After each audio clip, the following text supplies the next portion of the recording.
नमस्कार दोस्तों, आपका स्वागत है आपके अपने चैनल जीवन गुप्ता एजुकेशन पर। आज का हमारा टॉपिक है संवैधानिक विकास एवं विशेषताएं। इस एक ही वीडियो में हम आपको महत्वपूर्ण वस्तुनिष्ठ प्रश्न तथा उसके डिटेल में डिस्कशन पिछले किस एग्जाम में इसे पूछा गया है तथा वीडियो के अंत में बहुत ही वीवीआई ऑनलाइनर क्वेश्चन को भी हम कवर किए हैं। इसे पूरा देख लेने के बाद आपका कोई भी एग्जाम में इससे बाहर क्वेश्चन देखने के लिए नहीं मिलेगा, क्योंकि हम भी एग्ज़ाम का प्रिपरेशन कर चुके हैं। कहाँ से क्वेश्चन राइज होता है उसके बेस पर ही मैंने इसे तैयार किया है और हर क्वेश्चन को मैंने फिगर वाइज समझाने की कोशिश की है और फिगर वाइज समझने के बाद हर क्वेश्चन आपको वीडियो देखते देखते ही आपको याद हो जाएगा। इस वीडियो को अंत तक जरूर देखिएगा। मेरा नाम है जीवन गुप्ता। अगर वीडियो आपको पसंद आता है तो लाइक शेयर एंड सब्सक्राइब जरूर कर दीजिएगा। पहला क्वेश्चन है, निम्नलिखित में से कौन से संविधान सभा के अध्यक्ष थे? तो संविधान सभा के अध्यक्ष इस क्वेश्चन से भली भांति परिचित होंगे। डॉक्टर राजेंद्र प्रसाद थे। डॉक्टर राजेंद्र प्रसाद थे संविधान सभा के अध्यक्ष। ये क्वेश्चन एएलपी शिफ्ट 1 में पूछा गया था 2019 में। ये डॉक्टर राजेंद्र प्रसाद साहब जो है, इनका फिगर है, ये भारत के प्रथम राष्ट्रपति भी रह चुके हैं। इससे रिलेटेड अगर फैक्ट की चर्चा की जाए तो कैबिनेट मिशन की संस्तुति के आधार पर भारतीय संविधान का निर्माण करने वाली संविधान सभा का गठन जुलाई 1946 में किया गया। क्योंकि अब मंथ भी पूछा जाता है तो जुलाई 1946 भी याद रखिएगा। और 11 दिसंबर 1946 को डॉक्टर राजेंद्र प्रसाद संविधान सभा के अस्थायी अध्यक्ष निर्वाचित हुए थे। अगर डेट पूछा जाए तो 11 दिसंबर 1946 था और भारत के पहले राष्ट्रपति डॉक्टर राजेंद्र प्रसाद रह चुके हैं। इसे बताने की तो कोई आवश्यकता है नहीं। अगर पूछा जाए इससे रिलेटेड कि प्रथम अस्थायी अध्यक्ष कौन थे, तो डॉक्टर सच्चिदानंद सिन्हा जो है संविधान सभा के प्रथम अस्थायी अध्यक्ष रहे थे। अगला क्वेश्चन है, भारतीय संविधान के संबंध में निम्न में से कौन सा कथन सही है? तो भारतीय संविधान के संबंध में अगर यह पूरी तरह से कनाडा के संविधान पर आधारित है, ये भी तो गलत है। यह केवल भारत सरकार अधिनियम 1935 के आधार पर बनाया गया है, तो केवल 1935 के आधार पर नहीं बनाया गया है। बहुत मैक्सिमम जो है इसके बेस पर बनाया गया था, लेकिन पूर्णतः नहीं बनाया गया था। यह पूरी तरह से ब्रिटिश पर आधारित है, ये भी नहीं है। अगर बोला जाए यह कई संविधानों का मिश्रण है तो ये सही होगा। और ये एएलपी टेक्नीशियन 2019 में पूछा गया था। गवर्नमेंट ऑफ इंडिया एक्ट 1935 का अगर तथ्य के बारे में बात की जाए तो भारतीय संविधान जो है कई संविधानों का मिश्रण है। भारतीय संविधान के अनेक देशी एवं विदेशी स्रोत हैं, लेकिन भारतीय संविधान पर सबसे अधिक प्रभाव भारतीय शासन अधिनियम 1935 का रहा है। भारतीय संविधान के 395 अनुच्छेद में से लगभग 250 अनुच्छेद ऐसे हैं जो 1935 के अधिनियम या तो शब्द टू शब्द ले लिया गया है या फिर उसमें थोड़ा सा परिवर्तन करके लिया गया है। इसलिए मिनी कॉन्स्टिट्यूशन ऑफ इंडिया जो है 1935 के अधिनियम को भी बोला जाता है। अगला क्वेश्चन है, भारत में कौन सा दिन जो है संविधान दिवस के रूप में मनाया जाता है? संविधान दिवस के रूप में बहुत ज़्यादा कन्फ्यूजन क्वेश्चन है। मैक्सिमम लोग जो है गणतंत्र दिवस को संविधान दिवस के रूप में मार देते हैं क्वेश्चन को टिक आउट करते समय, लेकिन इसको हमेशा ध्यान रखिएगा। इसका राइट आंसर जो है हो जाएगा 26 नवंबर। ये आरआरबी टेक्स्ट जो है शिफ्ट 2 में पूछा गया था 2016 में, तो इसका आंसर हो जाएगा 26 नवंबर। कॉन्स्टिट्यूशन डे 26 नवंबर। अगर इससे रिलेटेड फैक्ट की बात की जाए तो भारत में संविधान दिवस 26 नवंबर को मनाया जाता है। इसकी शुरुआत जो है 2015 में डॉक्टर भीमराव अंबेडकर की 125वीं जयंती से किया गया था। अब जो है संविधान दिवस के रूप में अगर नहीं पूछा जाता है, थोड़ा सा डीप क्वेश्चन पूछा जाता है, तो पूछा जाता है कब से स्टार्ट हुआ था और किसके याद में स्टार्ट हुआ था। तो 2015 डॉक्टर भीमराव अंबेडकर की 125वीं जयंती भी याद रखिएगा, 125वीं जयंती से स्टार्ट हुआ था। भारत का संविधान 26 नवंबर 1949 को बनकर तैयार हुआ। इसके कुछ प्रावधान को इसी दिन लागू कर दिया गया था, जिसके फलस्वरूप इसी दिन को संविधान दिवस के रूप में भी मनाते हैं। जबकि भारतीय संविधान जो है 26 जनवरी 1950 को पूर्ण रूप से लागू किया गया, इसलिए 26 जनवरी को गणतंत्र दिवस के रूप में मनाया जाता है। अगला क्वेश्चन है, संविधान सभा द्वारा भारतीय संविधान को अंगीकृत और अधिनियमित किया गया था? इसका राइट आंसर हो जाएगा 26 नवंबर 1949। ये क्वेश्चन बहुत ज़्यादा कन्फ्यूजन क्रिएट करता है, भूलवश हम 26 जनवरी 1950 को टिक आउट कर देते हैं। ये आरआरबी एएलपी 2019 में पूछा गया है। इसका अगर इससे रिलेटेड फैक्ट की चर्चा की जाए तो भारतीय संविधान की प्रस्तावना में संविधान को अपनाने की तिथि, जिसमें कहा गया है कि इस संविधान सभा में आज तारीख 26 नवंबर 1949 को संविधान को अंगीकृत एवं अधिनियमित किया जाता है।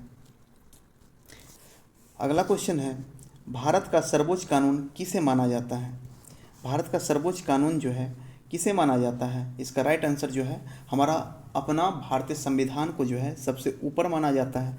एनटीपीसी में पूछा गया था 2016 में, बहुत ज़्यादा इंपॉर्टेंट क्वेश्चन हो जाता है, इसे भी याद रखिएगा। भारत का सर्वोच्च कानून जो है भारतीय संविधान को माना जाता है। यह हमारा अपना कॉन्स्टिट्यूशन ऑफ इंडिया का फिगर है। इससे रिलेटेड अगर फैक्ट की चर्चा की जाए तो भारत का सर्वोच्च कानून जो है भारतीय संविधान को माना जाता है।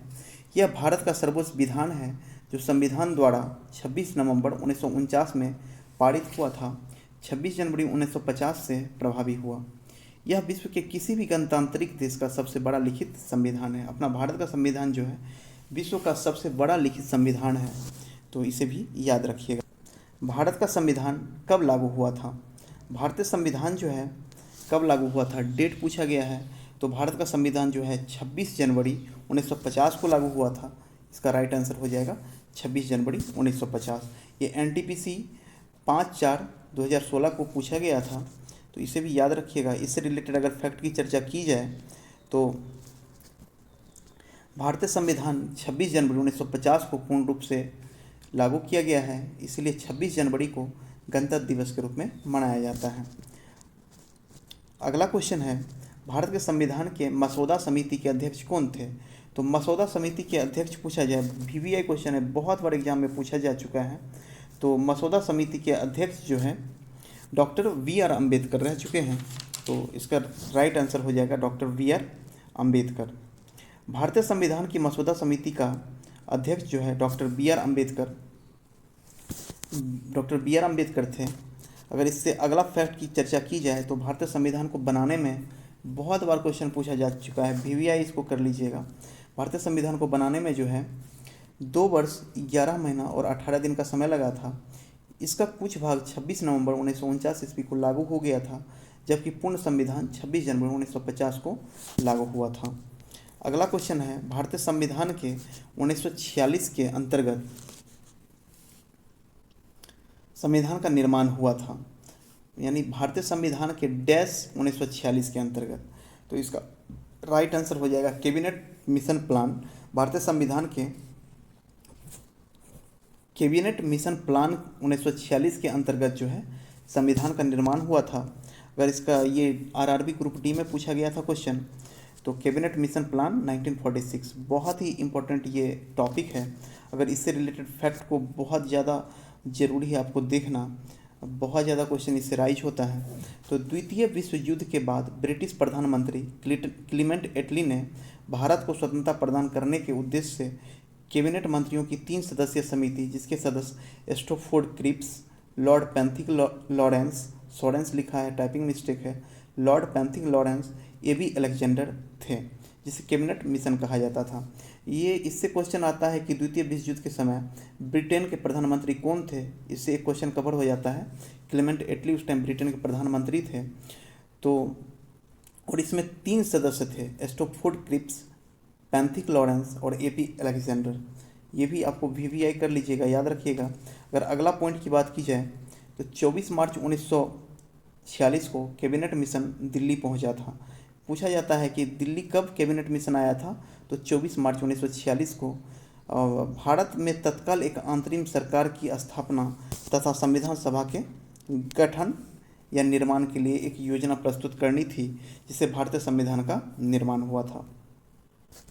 अगला क्वेश्चन देखा जाए, भारत के लिए सबसे पहले संविधान का विचार किसने दिया था? भारत के लिए सबसे पहले संविधान का विचार जो है डॉक्टर एम.एन. रॉय दिए थे। इसका राइट आंसर हो जाएगा doctor M.N.. Roy. Doctor M.N.. Roy को आप देख सकते हैं, इनका ही बहुत फेमस कथन था, freedom, knowledge, truth are values to be a participated together by living them. ये एम एन रॉय बोले थे। ये आरआरबी ग्रुप डी का क्वेश्चन है, शिफ्ट 1 का। अगर इससे रिलेटेड फैक्ट्स के बारे में चर्चा की जाए तो भारत में सर्वप्रथम संविधान सभा के निर्माण का विचार जो है डॉक्टर एम एन रॉय दिए थे। बोलते हैं एम एन रॉय को भारतीय साम्यवाद का पिता कहा जाता है। वीवीआई क्वेश्चन है, ये क्वेश्चन पूछा गया है एग्जाम में। भारतीय साम्यवाद का पिता जो है डॉक्टर एम एन रॉय को कहा जाता है। M N Roy Mexican communist party और भारतीय कम्युनिस्ट पार्टी के निर्माता थे।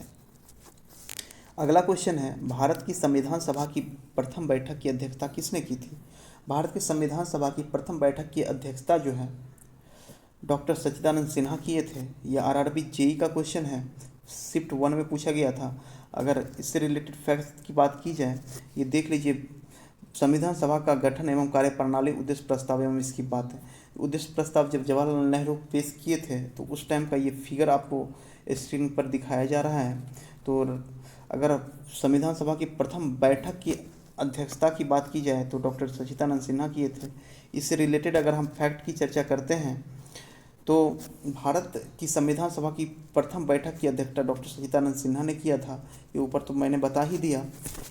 9 दिसंबर 1946 को संविधान सभा की प्रथम बैठक नई दिल्ली में कौंसिल चैम्बर्स के पुस्तकालय भवन में की गई थी। वीवीआई इसको कर लीजिएगा, बहुत बार क्वेश्चन पूछा जा चुका है।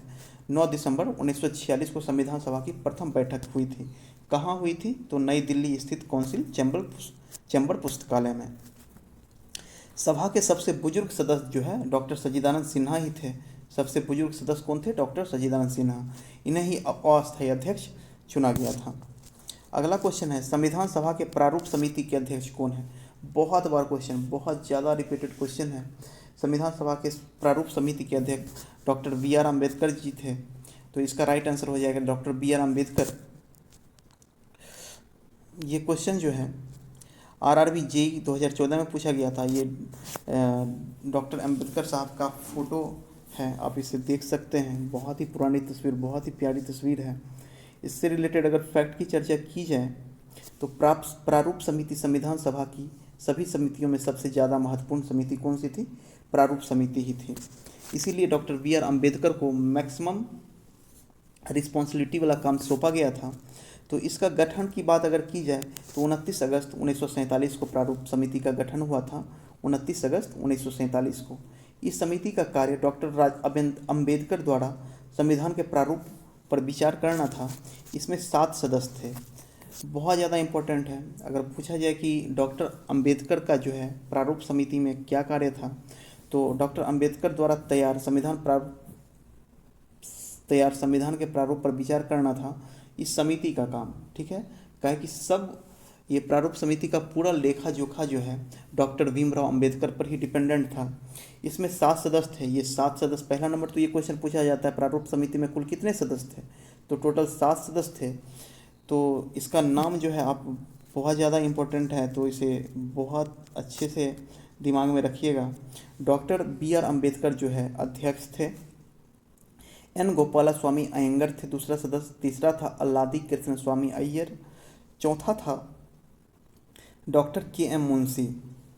डॉक्टर के एम मुंशी जो है चौथा सदस्य थे। और पांचवा भी डॉक्टर के एम मुंशी दे दिए हैं। थोड़ा सा टाइपिंग मिस्टेक है, इसे सही कर लीजिएगा। पांचवा जो है मोहम्मद सदातुल्ला होगा, इसे मोहम्मद सदातुल्ला कर लीजिए,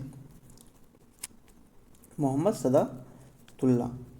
छठा सदस्य जो है एन माधव राव, इनको बी एल मित्र की जगह जिन्होंने स्वास्थ्य कारणों से त्यागपत्र दे दिया था। ये क्वेश्चन इस छठे सदस्य से ही पूछा जाता है, जब एन माधव राव को जो है कब जगह मिली। तो बी एल मित्र जब स्वास्थ्य कारण से त्यागपत्र दे दिए थे, तो यानी त्यागपत्र दे दिए तो एन माधव राव जो है इसके छठे सदस्य के रूप में शामिल हुए थे। और टी कृष्णामाचारी जो है इसके 7वें सदस्य थे। तो इन्होंने सन 1948 ईस्वी में डीपी खेतान की मृत्यु के बाद भी जगह ली थी। ये छठा और 7वां भी याद रखिएगा। टी कृष्णाचारी जो है 1948 में डीपी खेतान की मृत्यु के बाद टी कृष्णाचारी ने इसकी जगह लिया था। अगला क्वेश्चन है, भारतीय संविधान के निर्माण के दौरान निम्नलिखित में से किसने उद्देश्य के रिसोल्यूशन को प्रस्तुत किया था। बहुत ज़्यादा इम्पोर्टेंट है। तो ये उद्देश्य प्रस्ताव बोल सकते हैं, उद्देश्य रिसोल्यूशन बोल सकते हैं। उद्देश्य प्रस्ताव जो है डॉक्टर माफ़ कीजिएगा जवाहरलाल नेहरू जी जो है उद्देश्य प्रस्ताव को पेश किए थे। ये आरआरबी ग्रुप डी 2018 का शिफ्ट 1 का क्वेश्चन है। ये उद्देश्य प्राप्त प्रस्ताव जो है जब पारित किया गया था उस टाइम की बहुत ही खूबसूरत तस्वीर आपके सामने ये है। इसी सभा के दौरान जो है जवाहरलाल नेहरू जो है उद्देश्य प्रस्ताव को पारित किए थे। इससे रिलेटेड अगर फैक्ट की चर्चा की जाए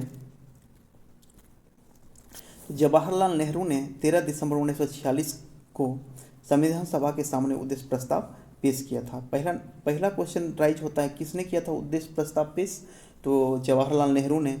और कब किया था, तो 13 दिसंबर 1946 को। अगला फैक्ट है यह एक ऐतिहासिक प्रस्ताव था।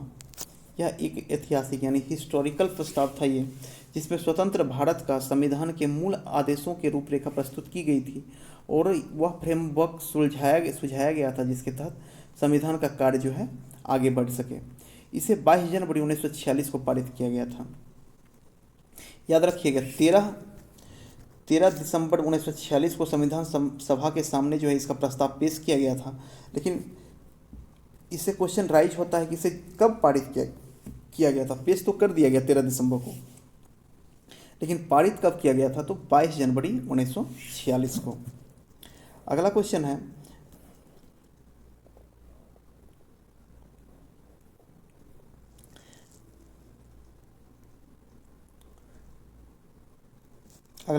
भारतीय संविधान के प्रारंभ में इसे कितने अध्याय में विभाजित किया गया था। अध्याय मतलब पार्ट बोल सकते हैं। तो इसे कितने अध्याय में प्रारंभ में पूछा जा रहा है। बहुत ज़्यादा इसमें कन्फ्यूजन होता है, इसे याद रखिएगा। प्रारंभ में जो है 22 अध्याय में इसे विभाजित किया गया था। ये आरआरबी जेई का पूछा गया क्वेश्चन है, 2019 में पूछा गया था। अगर इससे रिलेटेड फैक्ट की चर्चा की जाए, पार्ट 22 द इंडियन कॉन्स्टिट्यूशन ऊपर में चर्चा किया जा चुका है। तो इससे रिलेटेड अगर फैक्ट की चर्चा की जाए तो भारतीय संविधान के प्रारंभ में 22 अध्याय में विभाजित किया गया था। मूल संविधान में 8 अनुसूची थी। भारतीय संविधान के अनेक देशी एवं विदेशी स्रोत से यानी इंस्पायर्ड है। भारतीय संविधान पर सबसे अधिक प्रभाव जो है भारत सरकार शासन अधिनियम 1935 का है। ऊपर के क्वेश्चन में भी इस टॉपिक की चर्चा हम कर चुके हैं। अगला क्वेश्चन है संविधान सभा के पहले सत्र का आयोजन कब हुआ था। संविधान सभा के पहले सत्र का आयोजन पूछा जाए तो 1946 में जो है संविधान सभा के पहले सत्र का आयोजन किया गया था। ये भी बहुत अच्छा क्वेश्चन है। ये आरआरबी जेईई में पूछा जा चुका है 2019 में। तो संविधान सभा के पहले सत्र का आयोजन का फिगर जो है आपके डिस्प्ले पर दिख रहा है। ये बहुत ही प्यारी तस्वीर है संविधान सभा के पहले सत्र का। इससे रिलेटेड अगर फैक्ट की चर्चा की जाए तो संविधान सभा का गठन कैबिनेट मिशन की सिफारिश पर वर्ष 1946 में किया गया था। संविधान सभा की पहली बैठक 9 दिसंबर 1946 को हुई थी।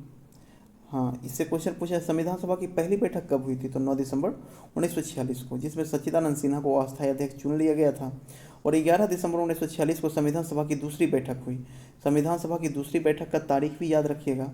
संविधान सभा की दूसरी बैठक जो है 11 दिसंबर 1946 को हुआ था, जिसमें डॉक्टर राजेंद्र प्रसाद को अस्थायी अध्यक्ष चुना गया था।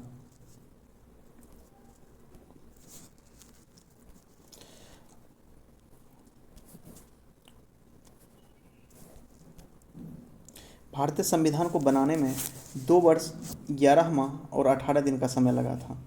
भारतीय संविधान को बनाने में कितना, 2 वर्ष 11 माह और 18 दिन का। ऊपर स्लाइड में हम चर्चा कर चुके हैं कितना वर्ष, कितना माह, कितना दिन लगा था। फिर भी इम्पोर्टेंट है, इसे याद रखिएगा। अगर अगला क्वेश्चन की चर्चा की जाए तो संविधान सभा ने किस दिन भारत के राष्ट्रीय ध्वज को अपनाया था। बहुत बार क्वेश्चन इससे ये पूछा जा चुका है, किस दिन राष्ट्रीय ध्वज को अपनाया था। बहुत ज़्यादा कन्फ्यूजन वाला भी छोटी छोटी क्वेश्चन में जो है आदमी गलती कर बैठता है। इसे हमेशा याद रखिएगा। जो है 26 संविधान सभा में किस दिन भारतीय राष्ट्रीय ध्वज को अपनाया गया था, तो 26 जनवरी, माफ़ कीजिएगा 22 जुलाई 1947 को जो है राष्ट्रीय ध्वज को अपनाया गया था। इसका राइट आंसर जो है 22 जुलाई 1947 हो जाएगा। आरआरबी ग्रुप डी का क्वेश्चन है, 2018 में पूछा गया था। ये हमारा राष्ट्रीय ध्वज तिरंगा है। इससे रिलेटेड अगर फैक्ट की बात की जाए, जिसमें आपको सारा का सारा क्वेश्चन का डाउट क्लियर हो जाएगा। संविधान सभा में राष्ट्रीय ध्वज का प्रारूप 22 जुलाई 1947 को अपनाया गया था। राष्ट्रीय ध्वज में तिरंगा 3 रंगों में 36 पट्टियां हैं। सबसे ऊपर कौन सा है? केसरिया है, बीच में सफ़ेद है, नीचे गहरे हरे कलर की पट्टियां हैं। अगला फैक्ट की चर्चा की जाए तो ध्वज की लंबाई और चौड़ाई का अनुपात भी पूछा जाता है। तो हमेशा याद रखिएगा 3:2 में ध्वज का 3 यानी लंबाई 2 चौड़ाई। सफ़ेद पट्टी के मध्य गहरे नीले रंग का चक्र होता है जिसमें 24 तीलियां होती है। ये क्वेश्चन जब हम एग्ज़ाम दे रहे थे एनटीपीसी का, तो उसमें पूछा गया था कि सफ़ेद पट्टी के मध्य में जो है किस कलर का चक्र रहता है। तो हल्के नीले, गहरे नीले, इतना कन्फ्यूजन, इतना डीप पूछा जाता है। तो हमेशा याद रखिएगा गहरे नीले रंग का चक्र रहता है। कितनी तीलियां होती है? तो 24 इसकी संख्या होती है। अगला क्वेश्चन है, संविधान सभा ने भारतीय राष्ट्रीय ध्वज को कब अपनाया था? भारतीय राष्ट्रीय ध्वज की बात किया जाए, ऊपर जो है भारत के राष्ट्रीय ध्वज को कब अपनाया गया था? अब संविधान सभा ने पूछा गया है, फिर से रिपीटेड क्वेश्चन है। तो 22 जुलाई 1947 ही इसका भी आंसर हो जाएगा। अगर इसका डिटेल डिस्कशन देखना है तो आप ऊपर देख सकते हैं। ये भारत का प्यारा सा राष्ट्रीय ध्वज है। अगला क्वेश्चन है, भारत का राष्ट्रीय प्रतीक भारत सरकार द्वारा कब अपनाया गया? अब राष्ट्रीय ध्वज हो गया, अब राष्ट्रीय प्रतीक है, तो इसे बहुत ज़्यादा इंपॉर्टेंट है, बहुत ज़्यादा कन्फ्यूज करता है ये डेट और राष्ट्रीय ध्वज, राष्ट्रीय प्रतीक जो है। हम लोग को ऐसा लगता है कि हम जानते हैं, लेकिन यही सब क्वेश्चन जो है हम एग्ज़ाम में जाकर बहुत ज़्यादा जल्दीबाजी में रहते हैं, जिसके कारण हम गलती कर बैठते हैं। इसलिए इसे बहुत अच्छे से देखिएगा। इसका राइट आंसर हो जाएगा 15 अगस्त 1947 को। भारतीय राष्ट्रीय, माफ़ कीजिएगा, प्रतीक है तो 26 जनवरी 1950 को। हम भी थोड़ा सा गलती मिस्टेक जल्दी में कर दिए, बोले ना, ऐसा क्वेश्चन में ही अक्सर गलतियां होती है। इसका राइट आंसर हो जाएगा 26 जनवरी 1950। ये राष्ट्रीय प्रतीक जो है अशोक स्तंभ का ये नया वाला फिगर है, जिसको लेकर काफ़ी ज़्यादा बहुत ज़्यादा विवाद हुआ था कि पहले के अशोक स्तंभ में, अभी के अशोक स्तंभ में, मोदी सरकार का अशोक स्तंभ जो है थोड़ा सा एग्रेसिव नज़र आता है। तो इसके नीचे जो है आप देख सकते हैं, इसका डिटेल जब चर्चा करेंगे उसमें सारा का सारा क्वेश्चन आपको क्लियर हो जाएगा। उत्तर, अशोक द्वारा सारनाथ में स्थापित सिंह स्तंभ भारत का राष्ट्रीय प्रतीक है। इसको सारनाथ में स्थित अशोक की लाट से लिया गया है। तो इसे 26 जनवरी 1950 को भारत सरकार के द्वारा अपनाया गया था, 26 जनवरी 1950 को। मूल रूप से इसमें 4 शेर हैं जो चारों दिशाओं की ओर मुंह किए बैठे हैं। ये भी क्वेश्चन पूछा गया था, इसमें कितने शेर हैं? चूँकि 3 शेर ही हम लोग को दिखाई देता है, एक शेर पीछे की ओर छुपा हुआ रहता है, तो कुल 4 शेर होता है जो चारों दिशा में मुंह किए हुए बैठा है। इसके नीचे एक गोल आधार है जिस पर एक हाथी, एक घोड़ा और एक सांड, एक सिंह बने हुए हैं। और एक बार क्वेश्चन तो ऐसा आया था कि पूछा गया था कि अशोक स्तंभ में कौन से जानवर जो है उसमें एग्जिस्ट नहीं करता है, तो सबका ऑप्शन दे दिया था। हाथी, घोड़ा, सांड के अलावा जो है सभी प्रकार के ऑप्शन थे, जो एग्जिस्ट नहीं करता था उसको टिक आउट कराना था। अगला पॉइंट जो है, सिंह स्तंभ के आधार पर सत्यमेव जयते देवनागरी लिपि में अंकित है। ये भी क्वेश्चन पूछा जाता है, सिंह स्तंभ के आधार पर जो है सत्यमेव जयते लिखा हुआ है, वह किस लिपि में है? तो देवनागरी लिपि में है। सत्यमेव जयते शब्द मुंडकोपनिषद से लिया गया है। बहुत ज़्यादा इंपॉर्टेंट ये भी क्वेश्चन हो जाता है, ये हमेशा से हम लोग बहुत बार रिपीटेड हो चुका है। तो सत्यमेव जयते जो है मुंडकोपनिषद से लिया गया है। अगला क्वेश्चन है, भारत का संविधान गणतांत्रिक है क्योंकि? बोला जाता है भारत का संविधान गणतांत्रिक है, इसका रीजन क्या है? तो इसमें बोला गया है इससे निर्वाचित सांसद का प्रावधान प्रदान किया गया है, तो ये गलत हो जाएगा। इसमें एक अधिकार विधेयक शामिल किया गया है, ये भी गलत हो जाएगा। इसमें वयस्क मताधिकार का प्रदान दिया गया है, तो इसका कोई रीजन नहीं है कि संविधान गणतांत्रिक। और इसमें बोला गया कोई भी वंशानुगत घटक नहीं है। हमेशा हम लोग जो है सरकार को चूज करते हैं वंशवाद, जैसे नेपाल में होता आ रहा था कि वंशावाद, उसका राजा का बेटा ही राजा बनेगा, ऐसा कुछ नेपाल में सिस्टम था। तो वैसा जो है सिस्टम अपना भारत में नहीं है। हम लोग जो है अप्रत्यक्ष रूप से अपना कैंडिडेट को चूज करते हैं। ये क्वेश्चन जेई 2019 में पूछा गया है, तो बहुत ज़्यादा इंपॉर्टेंट हो जाता है। इसका आंसर हो जाएगा, इसमें कोई भी वंशानुगत घटक नहीं है, ऑप्शन नंबर डी। अगर इससे रिलेटेड फैक्ट की चर्चा की जाए तो भारत का संविधान गणतांत्रिक है, क्योंकि इसमें कोई वंशानुगत घटक नहीं है। भारत के राष्ट्रीय अध्यक्षों का चुनाव होता है। अगला क्वेश्चन है, भारत एक गणतंत्र है, गणतंत्र का मतलब क्या होता है? What is mean of Republic? Bharat एक गणतंत्र है, इसका आखिर कुछ तो मतलब होता होगा। इसका सही आंसर जो है हो जाएगा, अगर इसके ऑप्शन को देखा जाए तो शासक राजा या रानी होती है। इसका तो कतई मतलब नहीं होगा, शासक राजा या रानी होगा तो गणतंत्र हो नहीं सकता है। शासक राजा या रानी का सीधा वंशज होता है, ये भी गलत हो जाएगा। राज का प्रमुख उसके लोगों के द्वारा परोक्ष रूप से चुना जाता है, ये सही है। वह दिन जब भारत स्वतंत्र हुआ, इसका तो कोई रिलेटेड नहीं है, लेकिन ये ऑप्शन को देखा जाए तो राज का प्रमुख उसके लोगों द्वारा परोक्ष रूप से चुना जाता है। असली गणतंत्र का मतलब तो यही होता है। यह बिहार एसएससी का क्वेश्चन है, जो एग्ज़ाम कैंसिल हो गया था, उसमें पूछा गया था। अगला क्वेश्चन, इससे रिलेटेड अगर फैक्ट की बात की जाए तो भारत एक गणतांत्रिक देश है। गणतंत्र एक ऐसा देश होता है जहां शासन तंत्र सैद्धांतिक रूप से देश के सर्वोच्च पद पर आम जनता के द्वारा यानी चूज किया गया कोई भी आदमी पदासीन हो सकता है। भारतीय संविधान में गणतंत्र की अवधारणा को फ्रांस से लिया गया है। VVI इसको लगा लीजिए, ये बहुत बार क्वेश्चन पूछा है। भारतीय संविधान में गणतंत्र की अवधारणा को कहाँ से लिया गया है? तो फ्रांस से लिया गया है। अगला क्वेश्चन है, कथन कारण वाला क्वेश्चन है, बहुत बार देखने के लिए ऐसा क्वेश्चन मिलता है। तो अभिकथन दिया गया है, भारत एक लोकतांत्रिक देश है। इसके रिलेटेड कारण है, भारत का एक अपना संविधान है। अब बोला गया है कि सही विकल्प को आप चूज कीजिए, तो सही विकल्प का आप चूज कीजिए। तो बोलता है कि पहले ऐसे क्वेश्चन में सबसे पहले अभिकथन को देख लीजिए कि भारत एक लोकतांत्रिक देश है। तो रियल में लोकतांत्रिक देश तो है ही।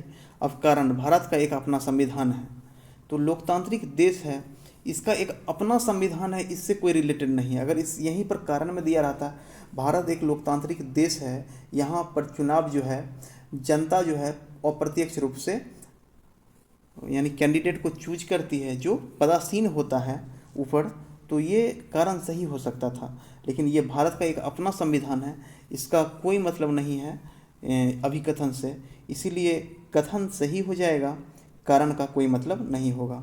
तो ऐसा ऑप्शन हम कहाँ पर देख पा रहे हैं? तो ए और आर दोनों तो सही है, लेकिन आर ए की उचित व्याख्या है ये हम नहीं कह सकते हैं। कॉन्स्टिट्यूशन ऑफ इंडिया का फोटो आप देख सकते हैं, बहुत ही प्यारा, ये संविधान का ओरिजिनल बुक का कवर का फोटो है। तो इससे रिलेटेड अगर फैक्ट की चर्चा की जाए तो बोला जाता है भारत एक लोकतांत्रिक देश है। लोकतंत्र एक ऐसी शासन व्यवस्था है जिसमें जनता अपने शासक स्वयं चुनती है। यह लोकतांत्रिक व्यवस्था और लोकतांत्रिक राज्य के लिए प्रयुक्त होता है, जबकि भारत का अपना एक संविधान भी है। ए और आर दोनों सही है, जबकि आर ए की उचित व्याख्या नहीं है। इसका हम चर्चा ऊपर कर चुके हैं, तो यहाँ पर भी दिया गया है ए और आर दोनों सही है, जबकि आर ए की उचित व्याख्या नहीं है।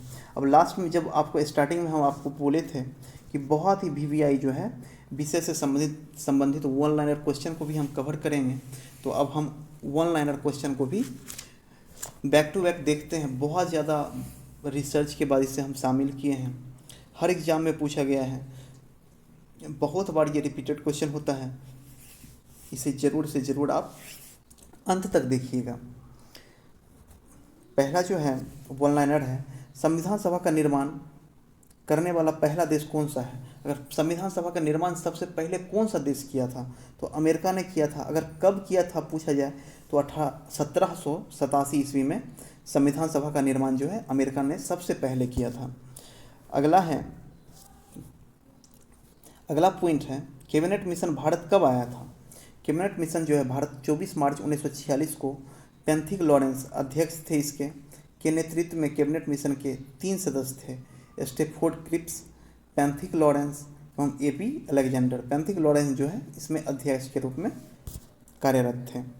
अगला पॉइंट है कैबिनेट मिशन का भारत आने का मुख्य उद्देश्य क्या था। कैबिनेट मिशन का भारत आने का मुख्य उद्देश्य अंतरिम सरकार का गठन करना था, संविधान सभा का निर्माण भी करना कैबिनेट मिशन का मुख्य उद्देश्य था।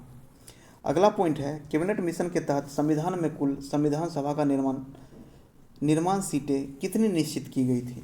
तो कैबिनेट मिशन के तहत संविधान सभा में कुल संविधान सभा का निर्माण सीट टोटल 389 जो है निश्चित किया गया था। 389 याद रखिएगा। संविधान सभा में महिलाओं की संख्या कितनी थी। ये जो है संविधान सभा जो है जब प्रारंभ हुआ था उसकी चर्चा की जा रही है। तो कुल महिलाओं की संख्या जो है 15 थी। तो संविधान सभा में महिलाओं की संख्या कितनी थी, तो 15 थी। संविधान सभा में सीटें आवंटित की गई थी। तो संविधान सभा में सीटें जो है किस आधार पर आवंटित की गई थी। अब इसमें थोड़ा सा बहुत ज़्यादा जनसंख्या घनत्व बढ़ जाने के कारण दायरा जो है इसमें थोड़ा सा चेंजिंग लाने की बात की जा रही है। तो उसके पहले के अकॉर्डिंग यानी अभी भी इस क्वेश्चन को पूछा जाता है। तो संविधान सभा में सीटें आवंटित की गई थी प्रति 10 लाख पर एक प्रतिनिधि के रूप में। अब जो है जनसंख्या घनत्व काफ़ी बढ़ गया है, तो इसका दायरा जो है थोड़ा सा कंप्रेस किया जा रहा है। कुछ दिन में आपको अपडेट देखने के लिए मिल जाएगा। अगला पॉइंट है संविधान सभा में SC एवं ST सदस्यों की संख्या कितनी थी। तो ये भी क्वेश्चन कई बार पूछा जा चुका है। संविधान सभा यानी निर्माण के टाइम में ST सदस्य और SC सदस्य की संख्या कितनी थी। तो SC की 26 थी और ST की 33 थी। इसे याद कर लीजिएगा, SC का 26 और ST का 33। अगला पॉइंट है संविधान सभा में किस रियासत के प्रतिनिधियों ने भाग नहीं लिया था। तो हैदराबाद के निज़ाम जो है काफ़ी ज़्यादा पहले से ही फेमस हैं तो हैदराबाद का रियासत जो है उसमें भाग नहीं लिया था। देश के विभाजन के बाद संविधान सभा में सदस्य कितने रह गए थे। तो 299 जब देश अपना डिवाइड हुआ था तो संविधान सभा में सदस्य की संख्या जो है 299 रह गई थी। तो VVI क्वेश्चन है, इसे याद रखिएगा। अगला पॉइंट है स्वतंत्रता के पश्चात देश में रियासतें कितनी थी। स्वतंत्रता के पश्चात भी देश में टोटल 562 रियासतें थी, जिसको अपना सरदार वल्लभ भाई पटेल यानी आयरन मैन ने जो है इसको कंप्रेस करके एक रियासत में तब्दील किया। तो इसका राइट आंसर हो जाएगा टोटल 562 रियासत थी। अंतरिम सरकार का गठन कब हुआ था। तो 2 सितंबर 1946 को जवाहरलाल नेहरू की अध्यक्षता में अंतरिम सरकार का गठन हुआ था। संविधान सभा की प्रथम बैठक कब आयोजित की गई थी। संविधान सभा की प्रथम बैठक 9 दिसंबर 1946 को दिल्ली में। सदस्य जो है टोटल 207 था। मुस्लिम लीग के सदस्य ने इसमें भाग नहीं लिया था। अगला क्वेश्चन है, माफ़ कीजिए, अगला पॉइंट है संविधान सभा की प्रथम बैठक की अध्यक्षता किसने की थी। अध्यक्षता की बात कर रहे हैं। संविधान सभा की प्रथम बैठक की अध्यक्षता जो है सच्चिदानंद सिन्हा ने किया था। ये अस्थायी अध्यक्ष थे। और अगला पॉइंट है संविधान सभा के संवैधानिक सलाहकार कौन थे। तो संविधान सभा के संवैधानिक सलाहकार BN राव थे, जिसका चर्चा हम ऊपर बहुत ज़्यादा डिटेल में कर चुके हैं। तो अगला पॉइंट है संविधान सभा का प्रारूप तैयार किसने किया था। तो BN राव जो है संविधान सभा का प्रारूप तैयार किया था। BN राव यानी बेनेगल नरसिंह राव जो है इनका पूरा नाम था। डॉक्टर राजेंद्र प्रसाद संविधान सभा के अस्थायी अध्यक्ष चुने गए थे। तो कब चुने गए थे। कई बार क्वेश्चन पूछा जाता है कि डॉक्टर राजेंद्र प्रसाद जो है अस्थायी अध्यक्ष चुने गए थे, तो उसका डेट पूछा जाता है 11 दिसंबर 1946 को संविधान सभा की दूसरी बैठक में। इसका भी चर्चा हम ऊपर में बहुत ज़्यादा डिटेल से कर चुके हैं। अगला पॉइंट है संविधान सभा के समक्ष सबसे पहले लाया गया प्रस्ताव कौन सा था। सबसे पहले लाया गया प्रस्ताव जो जवाहरलाल नेहरू के द्वारा लाया गया था उद्देश्य प्रस्ताव था। उद्देश्य प्रस्ताव पेश किया गया था जवाहरलाल नेहरू के द्वारा 13 दिसंबर 1946 को। आप ऊपर से वीडियो अगर देखते आ रहे हैं तो अभी तक में जो है इतना बार हर क्वेश्चन रिपीट हो चुका है। इस वीडियो को जब अंत तक आप देखते हैं तो सारा का सारा क्वेश्चन आपको खुद इतना बार रिवाइज हो जाएगा कि दोबारा इस वीडियो को देखने की आवश्यकता नहीं पड़ेगी। आपको पूरा का पूरा आपको याद रह जाएगा। अगला पॉइंट है उद्देश्य प्रस्ताव को उद्देशिका के रूप में पारित किया था, यानी कब किया था। उद्देश्य प्रस्ताव को उद्देशिका के रूप में पारित किया गया था 22 जनवरी 1947 को। उद्देशिका को ही कहा जाता है? यानी उद्देशिका का अन्य नाम क्या है? तो प्रस्तावना। अगला पॉइंट है, भारतीय संविधान की प्रस्तावना शुरू होती है। तो भारतीय संविधान की प्रस्तावना जो है जब हम शुरू करते हैं उसका पहला लाइन क्या है? इसका पूछने का मतलब ये है। तो इसका पहला लाइन जो है, हम भारत के लोग से हैं। तो इसका सही जवाब हो जाएगा हम भारत के लोग। प्रस्तावना लिया गया है, वीवीआई है, प्रस्तावना लिया गया है अमेरिका के संविधान से। इतना ज़रूर याद रखिए, इतना बहुत ज़्यादा हम लोग को स्वतंत्रता प्राप्त करने में मेहनत लगा है, हमारे कितने क्रांतिकारी ने बलिदान दिया है। कम से कम आपका इतना फर्ज बनता है कि हमारा संविधान जो है, जो वो तैयार हुआ है, उसका प्रस्तावना, जिसको डॉक्टर भीमराव अंबेडकर जो है आत्मा बोले हैं, कम से कम उसको आप लोग एक बार कम से कम रिपीट कर लीजिए, कहीं पर चिपका के रख लीजिए, उसको याद करते रहिए। अगला पॉइंट है, प्रस्तावना की भाषा लिया गया है। प्रस्तावना की भाषा पूछा जाता है, बहुत बार क्वेश्चन आ चुका है। तो वीवीआई इसको बोलते हैं। तो वीवीआई कर रहे हैं इसको, ऑस्ट्रेलिया से प्रस्तावना की भाषा लिया गया है। प्रस्तावना को संशोधित किया गया है, एक बार ही संशोधित किया गया है प्रस्तावना को, 42वें संविधान संशोधन 1976 में। 42वें संवैधानिक संशोधन 1976 में जो है प्रस्तावना को भी संशोधित किया गया था। संविधान की प्रस्तावना में समाजवादी पंच निषेध है, यहाँ पर पंथ निरपेक्ष होगा, तथा अखंडता शब्द जोड़ा गया। ये याद रखिएगा, संविधान की प्रस्तावना में समाजवादी, पंथ निरपेक्ष तथा अखंडता शब्द को 42वें संवैधानिक संशोधन में जोड़ा गया था 1976 में। ये 1976 में इंदिरा गांधी की सरकार थी। अगर आप यहाँ तक वीडियो को बैक टू बैक देखते आ रहे हैं, इसका मतलब वीडियो आपको पसंद आया है। अगर पसंद आया है तो ज़रूर से ज़रूर आप इसको लाइक और सब्सक्राइब कर दीजिएगा। मेरा नाम है जीवन गुप्ता, ये हमारा अपना चैनल है। अगर आप इसी तरह लाइक और सब्सक्राइब करते हैं, सपोर्ट करते हैं, तो बैक टू बैक जो है ऐसी बहुत सारी वीडियो का सीरीज आपको देखने के लिए मिलेगा, जो आपके एग्ज़ाम के लिए बहुत ज़्यादा इम्पोर्टेंट होने वाला है। Thank you for watching. धन्यवाद।